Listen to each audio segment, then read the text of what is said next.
Washington Redskins will host the Cincinnati Bengals this week in what I expect to be a very competitive game. Redskins listed as 4 and 3.5 point favorites on BETDAQ, both markets currently being offered. Total's not out yet on BETDAQ. That number is 49 out in Vegas. Do expect it to be somewhere, in that range when it's released here in the next few hours on BETDAQ. And that total sounds kind of high, I know, but we do expect some scoring in this game. These offenses, two good offenses. Washington in particular has really opened some eyes with their play throughout the first 2 weeks of the season. Of course, going down to New Orleans and hanging 40 on the Saints in the Superdome in Week 1. Their rookie quarterback, Robert Griffin III, becoming the first player in NFL history to be named NFC Offensive Player of the Week in his first start of his rookie season. So Griffin threw for 320 yards in that game. Incredibly impressive. And really, Griffin and this Redskins offense looked good again last week against St. Louis. Wasn't their fault they lost to the Rams. The blame can be laid squarely at the feet of that Washington defense. And believe me, in the Washington media, those fans, they are questioning this defense and what is going on there. This is a unit that was top half of the league last year. Really the strength of the team, expected to be a solid defense this year. Week 1, you can explain, the Saints pile up yards and points on everybody. But last week, this defense really blew this game. The Redskins had a 21-6 lead in this game. They moved the ball really throughout the game.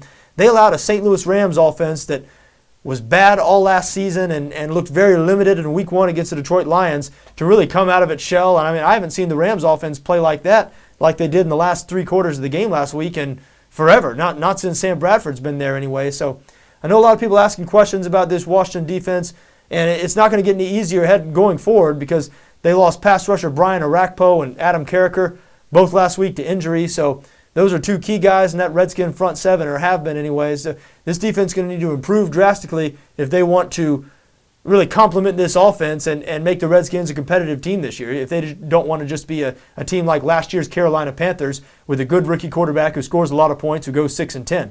They're going to need more out of that defense. Now, the Cincinnati defense struggled in Week 1. As a matter of fact, the Bengals as a whole struggled in Week 1. They were just blown out by the Ravens. Baltimore dominating the action on both sides of the ball. Cincinnati did look better last week in a win over Cleveland, particularly on offense. The Cincinnati offense, against the Raven defense in Week 1, I know they were the Ravens, but without Terrell Suggs, we keep on waiting for that Ravens defense to start falling off, for age to catch up with them. I expected a little more out of the Cincinnati offense in Week 1. I thought they looked really bad. Looked a lot better last week against the Cleveland Browns defense. It's solid. Browns have a solid defense. They do have a better defense than Cincinnati will see this week with the Washington Redskins. So again, we understand why the total's 49 here. Look for there to be some scoring in this game. I do lean towards the Cincinnati side here. I'm with the public here. All week long, public money has been pouring in on the Bengals out in Vegas. And in BETDAQ, I assume there was a 4-point market up earlier, and just today the 3.5-point market has now been put up. So the Bengals getting a little love here. That line might slowly work towards the Bengals' direction as the week progresses, as we get closer to Sunday. And you understand where people are coming from. What it amounts to is the Bengals were a playoff team last year whose quarterback and wide receiver were both rookies, so, whose defense was most of their best players just entering their prime. So you expected them to be slightly improved this year. And again, they were a playoff team last year. Washington, meanwhile, was 5-11 last year. And really all they've added was rookie quarterback Robert Griffin III. Now, I know Robert Griffin III has been great so far, but this guy is a rookie. We know rookie quarterbacks in the NFL, no matter who you are, there are bumps in the road. You struggle at times. Cam Newton last year, 17 interceptions. His team lost 10 games, and people went on about him like he's had the greatest rookie season ever. I mean, quarterbacks, no matter who it is, Peyton Manning, a terrible rookie season. You can go on and on. So even quarterbacks who've had success, like Ben Roethlisberger in their rookie season, a lot of times it hadn't been because of them. Ben Roethlisberger was nothing more than a game manager his rookie year. So expect for Robert Griffin to encounter some struggles. And by the way, that's why I loved the St. Louis Rams last week. I was all over the Rams. Shouted it to the rooftops to anybody who would listen here in BETDAQ NFL and everywhere else.